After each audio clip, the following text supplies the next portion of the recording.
So while we're on the topic of boxing, TKO released or had their proposed fighter pay scale released. It's around 20 grand for a 10 round bout for unranked, 50 grand ranked 5 to 10, 125 grand ranked 3 to 4, 375 grand when challenging for a company championship, and 750 grand when defending company championship. What do you think about that? And if you're a young boxer in today's up and coming age, does that, entice you or not? What do you think? Okay, so let's set it up for how this is all going to happen. So what it is these are for younger fighters. These are for fighters coming up. These are for fighters that are never going to see money trying to box on the undercard of a Mayweather fight. Those fighters are going to make 1,000 and 1,000, 800 and 800, or 4,000 and 4,000. Those fighters are not making anything. That's where this whole misconception is that boxers get paid all this money. No, if you go down the card, they don't make crap. And I've helped coach boxers. Try to tell people. Yeah. The fact that, look, if we can have, I know they're not going to have 14 fights on a card because there's just too much time. It just takes forever to go 10 rounds, 8 rounds. So they're going to start doing probably 5 to 7 fights in a card. But you're going to end up watching young, talented fighters come up. They can make whatever the numbers were, 20 and 20, 40, whatever, 50, 50, whatever it is. Do I think that's too much, or do I think that's not enough? I don't think that it's not enough. I think that they've got to start somewhere, you guys. They've got to figure out what to do. They've got to see if the business model works, and otherwise they're going to go out of business. They can't jump into the business model of what boxing is doing now because it's already failing. And I've already seen plenty of the media. I've already seen plenty of people complaining that they're not going to get top level boxers. What you guys are missing, what you guys are combing over is the fact that Turki Al-Sheikh and Dana, if they want a fighter, they will go get it. Yeah. They will fight, they will negotiate a separate deal for that fighter. Look, when Anthony Rumble Johnson was told, hey, you're out of the UFC, go fight a couple times, figure out what your weight class is, and come back. He came back. When he came back, they paid him triple, almost quadruple what he was making when he left. He made a lot of money coming back. Okay. And so it has nothing to do with whether they want to, they'll invite anybody in and they'll be able to set a standard on what that person gets paid. But they also want to build the younger stars. The younger stars are going to get this type of salary. And then eventually those younger stars will become big names and they'll end up making what guys like John Jones, what guys like GSP, those guys, they'll end up making those. You think those fighters that are John Jones, GSP, DC, Dan Cormier, they're making millions. Habib, they're making Connor, those guys are making millions. But they're going to wait to build those guys up under their own promotion so that those boxers don't know anything else but Dana White and Turki Al-Sheikh. It's a brilliant plan. It's going to be a little difficult in the beginning. We're going to see how they do it. Everything starts out slow. It does. That's why MMA promotions don't last long. Everyone wants to try to throw millions of dollars at it like it's going to work. It doesn't work that way. You've got to build it up slowly. You got to build your talent from the ground up. You got to hope that talent stays with you and don't run off to the UFC. But as you build that talent, you've got to show improvement in the organization, to get on networks, to bring in sponsors, to do what you can to keep those fighters happy as you build the talent. That's the hardest part because everyone right now in MMA wants to run to the UFC to be famous. Whereas with this boxing world, the people on the undercard doesn't matter. They never were famous. They know 99.9% of them never get famous because they never make. No one goes to watch and no one tunes in to watch the co-main event of a boxing match. Have you ever been to a boxing match, John? I'm sure you have. Me? Yeah, that's what I'm saying. Have you ever been to one before the main event? It's fucking dead. It's dead in the arena.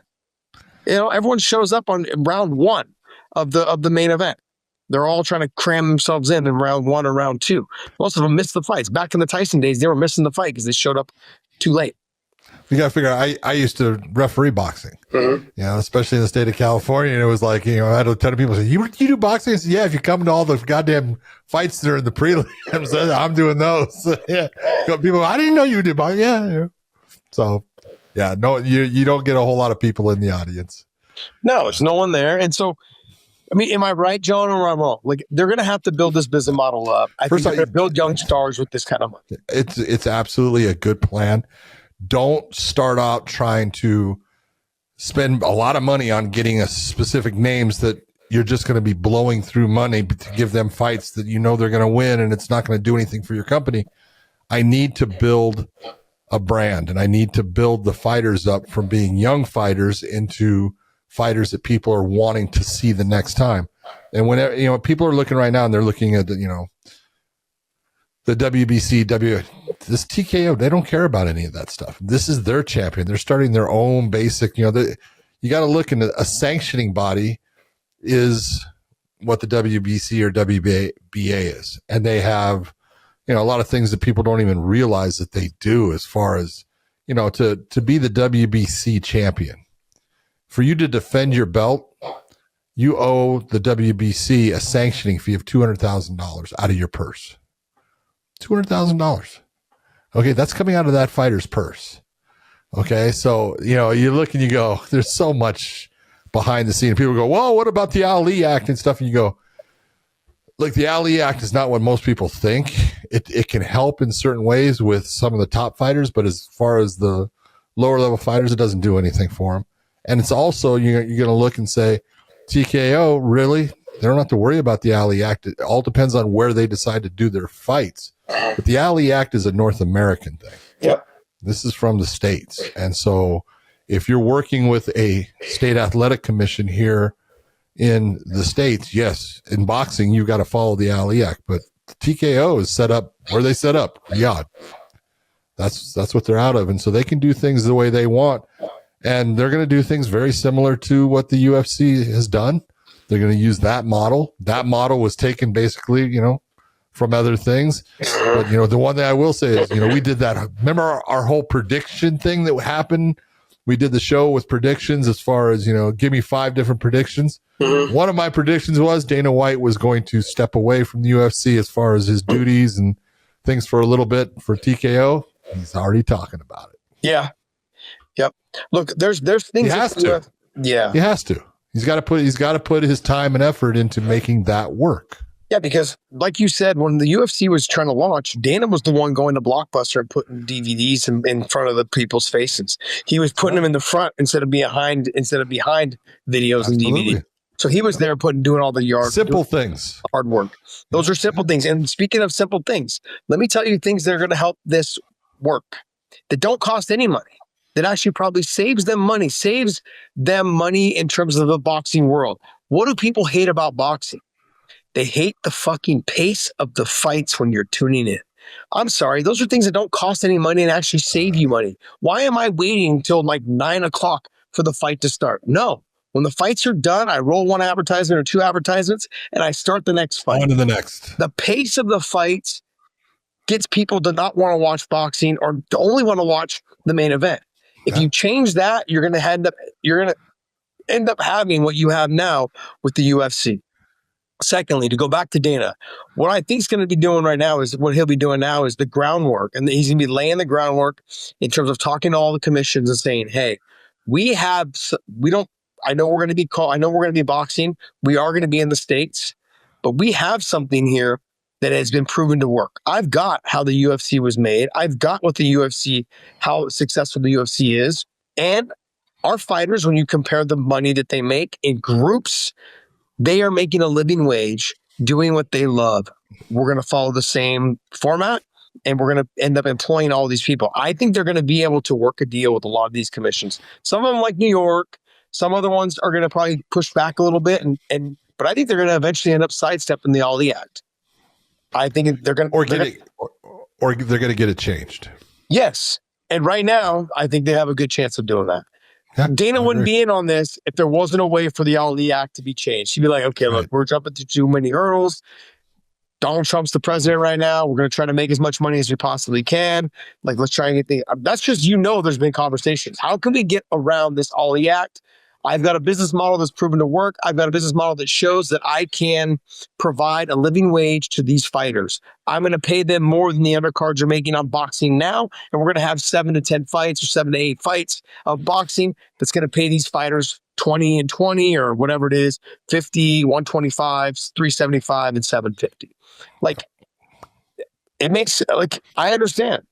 He's going to have to jump through those hurdles, but I think it's going to get done. The pace of the fight doesn't cost any money to change, and it's going to get more people to tune into the pay-per-view. It's going to get more people interested in watching their boxing model more so than the regular boxing model. And the pay structure, for every young and up-and-coming fighter, they're like, I'm in. Because I ain't making shit getting punched in the face and training all this time. And I can fight more than once every year and a half. Exactly. You're guaranteed how many fights, and you know I'm not going to be making $500 for my fights. I'm starting off making this many thousand. Yep. You're sitting there saying, hold it, I can fight 3 times with this person in a year and make $1,500, or I could fight 3 times a year and make $35,000. Listen, I think I know where I'm going. Yeah. Yep. And I'm going to get into the last thing I'm going to talk about on this is that, look, they've already talked about Bud Crawford and Canelo and what better, and I'm just having other fighters too, that they have relationships with, Turkey does. Don't be surprised if the first group of wave of fighters they get signed by them, they end up having those big money fights to help bring recognition to TKO, to bring it to boxing, but also too, that first wave will be the best wave of fighters. Right. That first wave of UFC fighters that Dana and Lorenzo and all of them signed, those guys were some of the best in history. You know, the BJ Penn, the GSPs, those guys, they were some of the best in the history of the sport. So expect these boxers. Like, who's the one from Ireland? Callum, yeah. I think it's something Callum or Callum. Well, he's managed. He's basically his who's his girlfriend? I can't think of the name. I've lost it, but his girlfriend fights in the UFC. Okay, but regardless, she's the baby shark. I can't think of Richie Tabitha Richie. So he's gonna end up. He's gonna probably end up on their show, headlining their stuff. People are gonna tune in, and those fighters that are just below will get a huge pop. And the flow and the pace of the event will make it easier for everyone to want to watch. We won't get these 40-minute walkouts with rappers and shit like that. All that stuff's going to go. That's one of the things that Dana did. Go back, and take a look at, like, Showtime, was the last. HBO was a big boxing. Showtime was last. And both of them, look at all of the talk in between the fights. Look at, let's go to so-and-so, and he talks about the fight, and he's sitting there, and it's just forever. At least 20 minutes of talk between fights, and you look and you go, it's okay. You have to do that sometimes to lengthen things out, to make it to where your main card starts at the prescribed time, and so if you get first round stoppages and knockouts, hey, you got to stretch things, but you're not supposed to stretch them when that fight went to a decision, and they did every time, and it's too much. Yeah. I mean, like, literally you're beating a dead horse with a stick every single time when you're watching a boxing event. Especially when it was the Showtime events, the boxing Showtime events took forever. And the lead up and all this stuff. Like, we've heard everything. We've seen the 24/7s. We've seen the fight camp stuff. We've seen it all. I'm like, we've seen this guy fight 3 times, 4 or 5 times in the last, 3 or 4 years. We know how good he is. You don't need to explain to us all the stuff. So that's the thing. Like, that's the one thing that I liked about working with Bellator. And I actually like the way that they run the program with the UFC.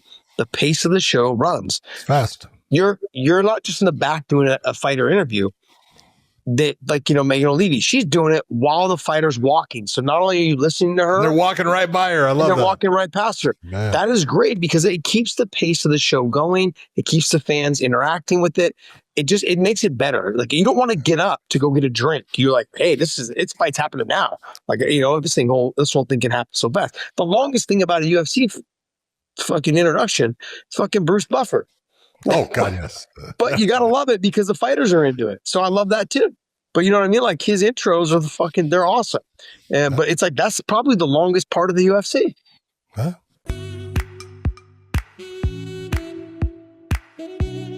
This episode is brought to you by BetUS. Make sure you guys YouTube 150 for the promo code. Also, Element, use the link in the descriptions down below. Any product you buy from there, they will send you a bonus package of product if you use our link down below. Element's amazing, man. I love it.